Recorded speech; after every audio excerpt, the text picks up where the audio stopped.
Tonight on KQED Newsroom, have the pandemic and high housing prices fueled a wave of departures from the San Francisco Bay Area? Are people and businesses leaving in search of better opportunities elsewhere? We look at changes in the Bay Area's demographics and workforce. Plus, we take a look at late NBA legend Bill Russell's legacy on and off the court in this week's Something Beautiful. Coming to you from KQED headquarters in San Francisco this Friday, August 5th, 2022. Hello and welcome to KQED Newsroom. I'm Monica Lamb, in for Priya David Clemens. Tonight, we're going to look at the question of why people leave California or come to it. And we're going to start with a case study. Last week, the meatpacking giant Smithfield Foods announced it will close its factory in Southern California. The reason they gave? The high cost of doing business here in the Golden State. Close to 2,000 employees will lose their jobs in February of next year, although some could relocate to other Smithfield facilities outside of California. Joining me now is the New York Times economics correspondent who reported on Smithfield Foods and what the story says about California's economy. Kurtis Lee joins me by Skype from Los Angeles. Thanks so much for having me. Great to have you. So Kurtis, Smithfield Foods, it's a meatpacking plant, but it's got a lot of history to it. You wrote in your story that it was once a sightseeing destination. Set the scene here for us so we can understand why it's a big deal that it's closing. Yeah, absolutely. Smithfield Foods has kind of been an institution here in Southern California for several decades, but many people here in the LA area know it as Farmer John. And it's a plant that it opened in 1931, a short drive from downtown Los Angeles. And this plant has kind of really definitely been an institution here in LA. It's produced the famous Dodger dog for several years, for many decades, I should say. And it's really been a big employer here in the LA area for blue collar industrial workers. And you know, it's kind of this vestige of the industrial heyday of Southern California, in terms of, like, you know, really manufacturing jobs and food production. And you know, currently it employs 1,800 people here in Southern California. And yeah, it's just really had a long history here in the Los Angeles area. So Smithfield executives have said they're leaving because of the high cost of doing business in California. What exactly are they referring to? Yeah, so that's a great question. So Smithfield Foods, like I said, has been here owning this Farmer John plant for several years, and the plant has been an institution here in Southern California. And they're basically saying that, you know, the recent rise in costs of doing business in California are forcing it to close the plant and move its operations to the Midwest. And they talk about two things specifically. They talk about the cost of utilities in operating the plant there in Vernon. And then they also talk about a state law that was passed in 2018, Proposition 12, which you know, requires the sale of pork in the state to come from pigs that are able to, you know, have more room in the pens that they're housed. And basically, it's very much an animal rights issue. And they're saying that, you know, these two issues basically have made it just too difficult for them to remain in California and to do business in the state. There's a question you posed that's at the heart of this story. Is it the fault of California? Have we created circumstances in the state that make it harder for certain businesses to survive? Well, the question of doing business in California has been you know, a narrative that's really gained traction over the last few years. When you think back to last year in terms of, like, Tesla relocating its headquarters from the Bay Area to Texas, and Elon Musk basically saying that, you know, there's too much regulation in the state, there's too it's hard to scale in the Bay Area. You know, this has definitely become a political talking point at times as well. Last year, the Hoover Institution at Stanford University, a conservative, you know, think tank, released a report that basically said that, you know, a lot of headquarters are relocating from California. In the first half of 2021, about more than 70 headquarters had relocated from the state. In 2020, the number was 60 plus headquarters. So it's certainly a talking point of sorts and a political talking point. But, you know, in in my reporting and talking to California officials, I talked to people in the Governor Newsom's office who basically said, no, like this narrative is not backed up by the facts, right? California is a state that has had growing GDP that's outpaced the national GDP in recent years. It also is still by far the tech hub of the country and in the world in many respects. And that the facts just do not match the reality. Is it possible that this is part of a different kind of a trend of manufacturing and union jobs giving way to high-tech jobs? That's a good question, because I mean, a lot of these manufacturing jobs have been declining all across the country, right? And here in California, you've seen the decline of manufacturing jobs. Since 1990, the state has lost a third of its manufacturing jobs. I mean, that has outpaced the national average of 28%. In terms of the loss of manufacturing jobs. And, these are definitely, blue collar jobs. And there is that question that's raised of like, are there opportunities for these blue collar jobs in the state of California compared to the tech jobs and the much more, highly skilled, I guess, jobs that are out there that are in the Bay Area and obviously here in Los Angeles. So, it's certainly, a question that's being raised. And I think that there's definitely divisions on the issue. You've talked to many of the workers at this plant. What are some of the workers telling you?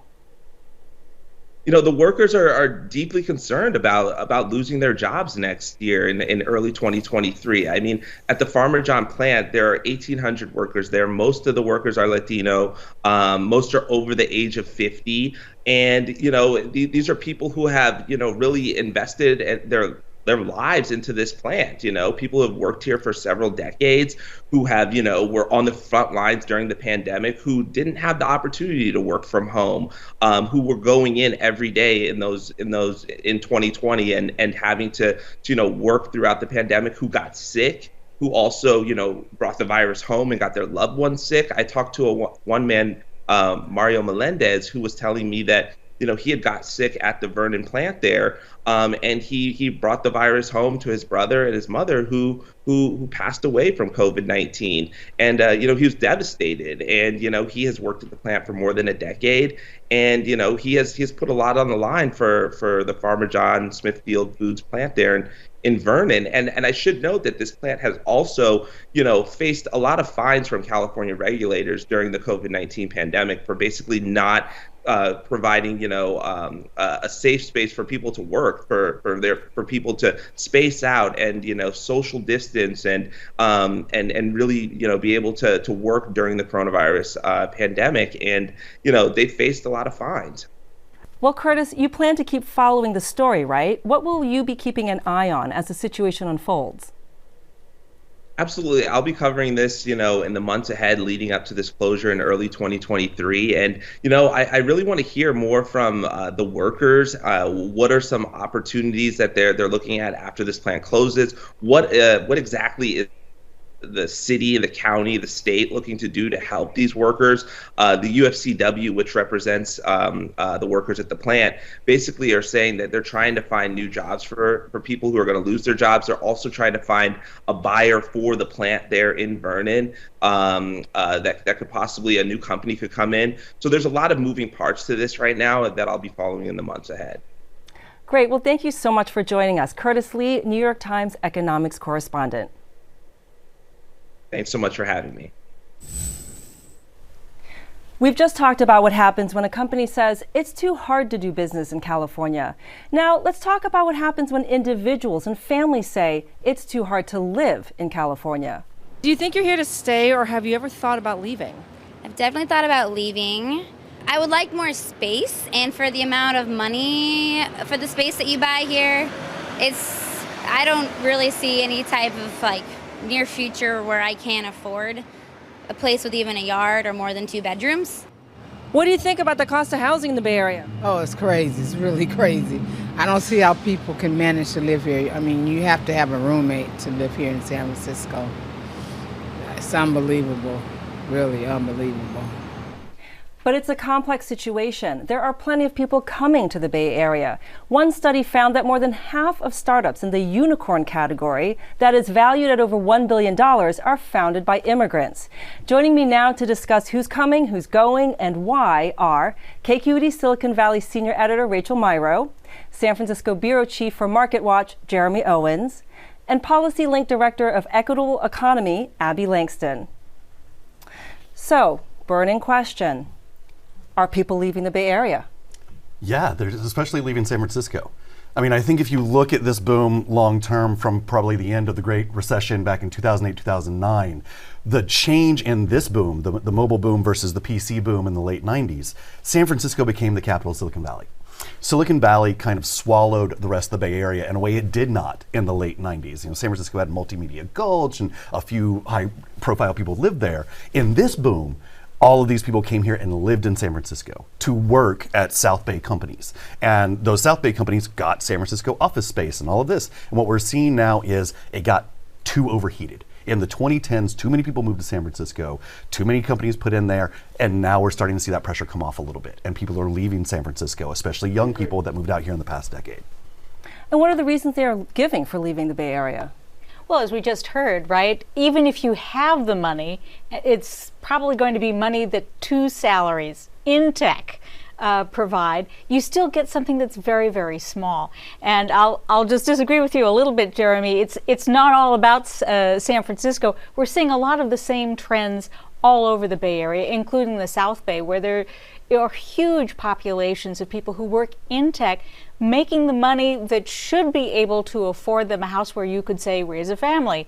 And a lot of people are coming to the decision, especially during the pandemic, it's not worth it, especially if our company will allow us to either work remotely from, I don't know, some place where you can ski on your coffee break, or work at one of the many offices that some of these larger companies have around the world. If you can live in a place where you can have a bigger place, why wouldn't you do it? But this argument gets had every generation of people that come out here. Right, it was the same in the 90s and the 2000s. All these 20 and 30 somethings came out here, made some good money, and then said, but it's not enough to really buy a house where I want to buy a house. I'm not moving out to Atherton like Mark Andreessen. I don't have that kind of money. And it's the same decision. I moved out here in 2000, right? And I would say maybe a third to a fourth of the friends I made in that first decade when I was in my 20s are still here as I'm in my 40s.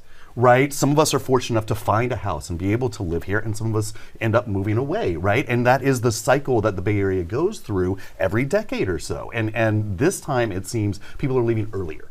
Right? Yeah. They're not waiting until their 30s or 40s to get out because they see the possibility the pandemic has given them the knowledge that they can go live somewhere else and still work for these companies. They're moving in, they're moving out. It's not just about the people who can afford to buy a house here or the people who decide to leave. There are a lot of people who stay who are forced to move within the region. So there's a lot of discussion, a lot of anxiety about these 50,000, we think largely tech workers that were lost over the first year of the pandemic. And I think that anxiety is in some ways misplaced because there are more than 2 million other workers who are still here, who are also facing housing pressures, long commute times, and are being forced to relocate within the area because they don't have the choice to move to Austin or Seattle. They don't have the resources and the career options to be able to pick up and move out of the region. So I think we also need to keep in focus who is left here, who has been here and is also being displaced and moved around by some of the pressures that we're seeing. So where are they going? Some of the people who are not earning high-tech incomes or who are maybe earning a minimum wage, where do they go? So what we've seen within San Francisco, we've seen actually tremendous growth in the white population, the high-income white population over the last 10 years in a handful of neighborhoods, mostly in the eastern part of the city, from South Beach down especially intensely in Bayview and Hunters Point. We have seen large growth in those populations throughout all of Oakland and in some parts of the South Bay. And in the inverse, we have seen these core cities losing significant portions, particularly of their black population. We see black population growth in the outer suburbs, in the far-lying parts of the region. We know that nearly 1 in 10 black workers in the Bay Area has a commute of over 90 minutes each way. That's 3 hours of unpaid time a day just to get to work because the jobs are still located in the cities where housing is unaffordable, where resources are concentrated, and the only places that folks can afford to live to even give it a try, are in these further flung areas where there's less infrastructure, less resources available to support them. Yeah, it seems like Sacramento has become very popular. The housing prices really went crazy there. Stockton and Tracy, and even further out on 580, has become very popular, and that's a very long way. And if you've ever driven on 580 at commute times, you know how long you can sit there and wait trying to get over the Altamont Pass and all that. And a lot of people have chosen to do that just to find an affordable place to live. So the San Francisco Chronicle analyzed some data, income tax data, and they found that in general, the people leaving San Francisco tend to be wealthier. But what you're talking about, these long commute times, loss of access to good transit, that also takes a toll on the economy, doesn't it? Absolutely, absolutely. So I understand the concern that folks have if we're losing tech jobs and tech workers, what does that mean for our economy? But there are a couple of places we can look that have an even bigger impact. So we have analyzed the economic costs of racial inequities in wages and in employment, and that costs the Bay Area, the 9-county Bay Area, about $500 billion a year. That's nearly 50% of our GDP if we were able to close those gaps. We see tremendous segregation happening. We know that segregation is at least as bad, if not worse, than it was a decade ago, a generation ago. We know that in Chicago, for example, segregation alone costs the economy about $5 billion a year. And finally, we have analyzed the economic impacts of unaffordable rents and found that if no one in the Bay Area were paying unaffordable rents, that would give consumers about $6 billion more in purchasing power each year. So there are a lot of ways that our economy is being impacted by this that is not just young workers taking their wealth and moving to another tech hub. What makes the Bay Area a good place to live, a place where people feel comfortable and enthusiastic about leaving their homes in whatever condition they might be, right? Restaurants have trouble hiring people. School teachers, can't stick around after school to coach the soccer league. There are so many ways in which our neighborhoods have become split, a tale of two cities, two towns, two villages, and it's not pleasant for anyone. And yet, it looks like Silicon Valley is in no danger of losing its prime position as the tech hub. It's not about to give that spot up to, say, cities like Austin or Seattle.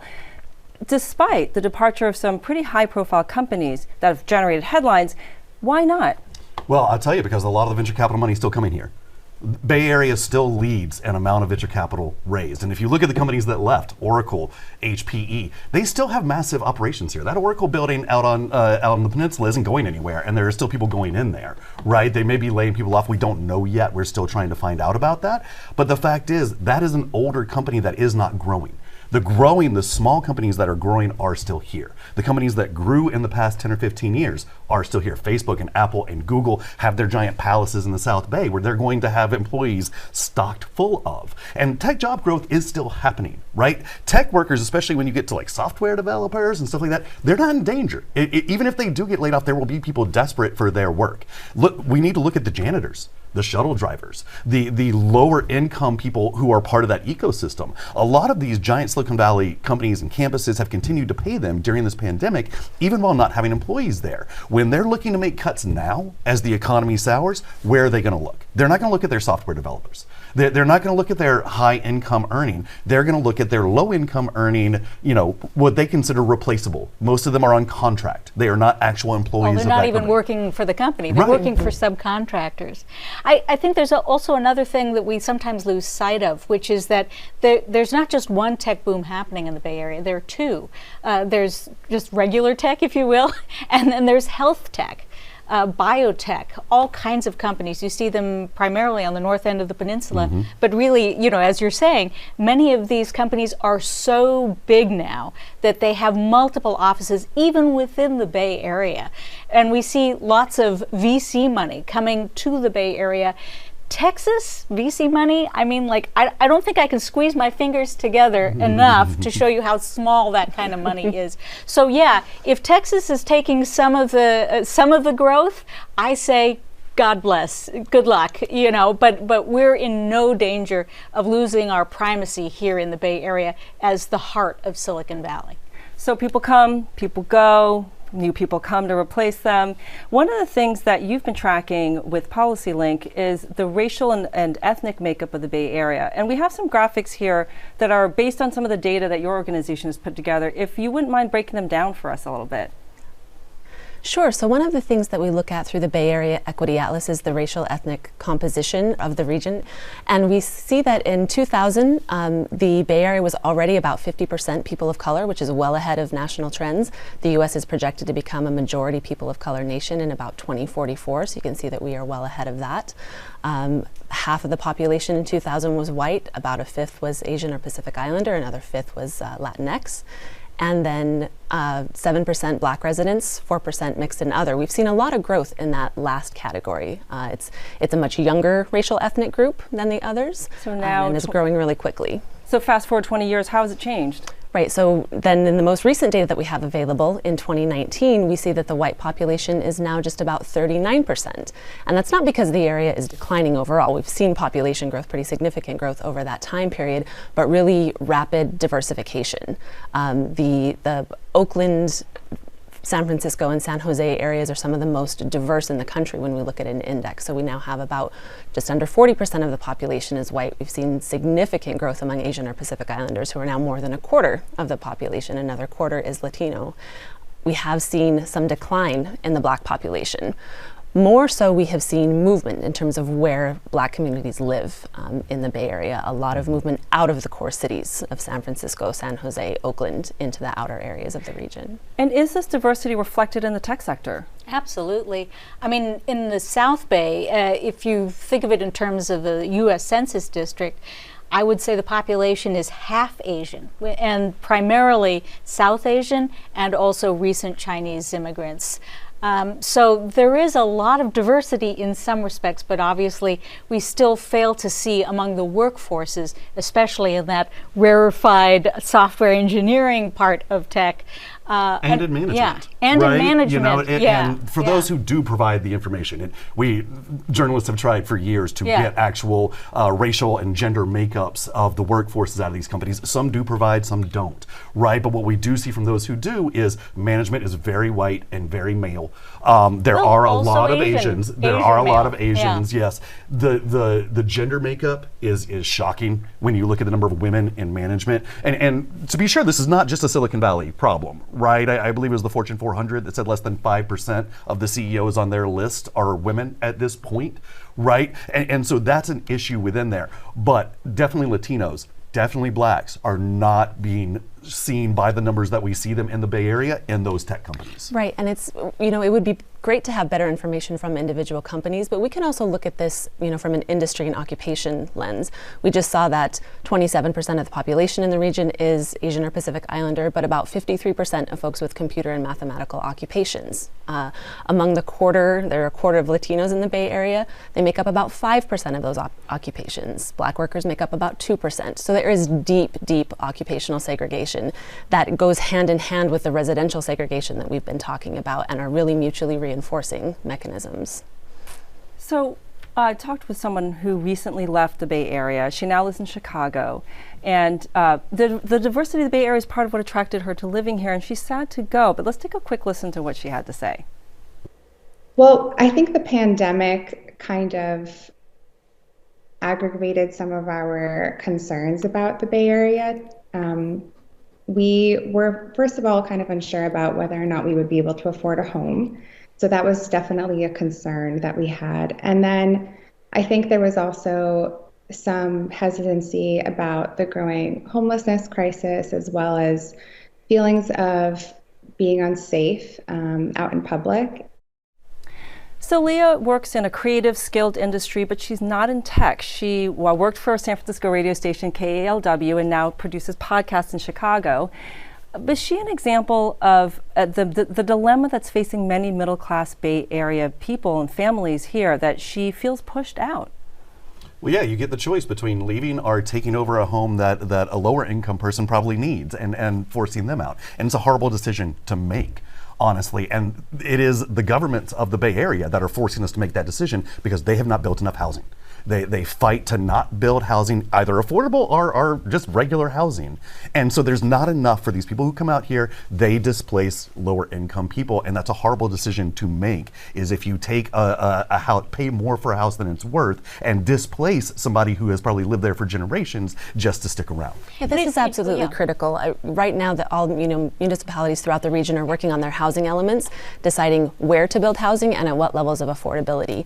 And it could not be a more dire situation. We have looked at the median cost of, just for renting, not even purchasing a home, in all census tracts in the Bay Area, and found that there is not a single one where the median rent is affordable to Black median household income earners. Not one that is affordable to Latino median household income earners. And only about 33 out of 1,500 that are even affordable to white median household income earners who make $118,000 a year. Well, we're going to have to follow up more on that soon. Thank you so much for joining us today. Rachel Meyer with KQED, Jeremy Owens with Market Watch, and Abby Langston with Policy Link. Sunday night, the Bay Area and the basketball world lost an icon.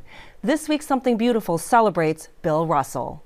Raised in Oakland and an alum of the University of San Francisco, he was widely regarded as the greatest champion the sport has ever seen. Bill Russell's basketball accomplishments are unmatched. Back-to-back national championships with USF in 1955 and 56. An Olympic gold medal that same summer as captain of the U.S. men's basketball team. 11 NBA championships in 13 seasons with the Boston Celtics. 5 NBA Most Valuable Player awards. The first Black coach in major American sports history. The list goes on. Yet, Russell's legacy off the court is where he really left a mark. He was active in the Black Power and civil rights movements. When Medgar Evers was murdered in 1963, Russell traveled to Mississippi to help continue Evers' civil rights work. Months later, he joined Dr. Martin Luther King in the March on Washington. In 1967, he was one of a dozen prominent African Americans who went to Cleveland to stand by Muhammad Ali's side as Ali refused the Vietnam War draft. Russell's lifetime of work was recognized by President Barack Obama with the Medal of Freedom in 2011. We will remember Bill Russell for his infectious laugh and winning spirit.